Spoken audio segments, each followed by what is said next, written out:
বন্ধুরা, আমরা প্রতিনিয়ত ভৌতিক অ্যানিমেটেড গল্প নিয়ে আসি।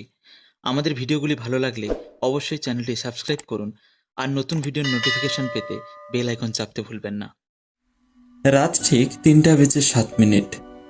আমি তখন মোবাইল স্ক্রল করতে করতে ঘুমানোর চেষ্টা করছি। হঠাৎ হোয়াটসঅ্যাপে একটা ভয়েস নোট আসে, আর নামটা দেখে আমি জমে যাই। রাজু কলিং। রাজু আমার স্কুলের বন্ধু ছিল, কিন্তু সমস্যা হলো রাজু তো ৩ মাস আগে মারা গেছে। আমি প্রথমে ভাবলাম কেউ মজা করছে, কিন্তু নোটটা ১৩ সেকেন্ডের ছিল। কাপা হাতে প্লে করলাম।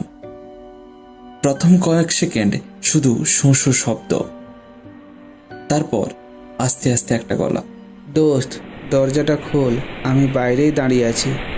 আমার বুকের ভিতরটা ধক করে উঠল, কারণ ঠিক তখনই আমার বাড়ির মূল দরজায় ঠক ঠক করে শব্দ হতে শুরু করলো।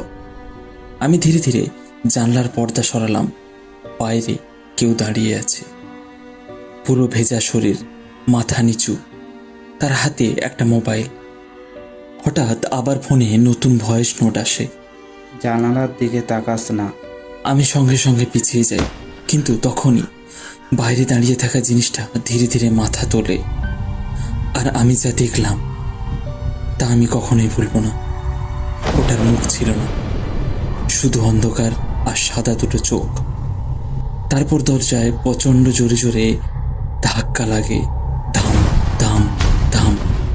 আমি চিৎকার করে ফোনটা ছুঁড়ে ফেলি।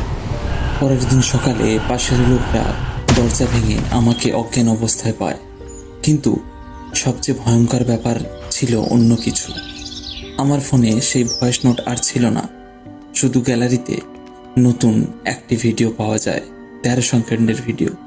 ভিডিওতে দেখা যাচ্ছিল আমি নিজেই জানলার সামনে দাঁড়িয়ে আছি বাইরের দিকে তাকিয়ে, আর আমার ঠিক পেছনে কেউ একজন দাঁড়িয়ে আসছে।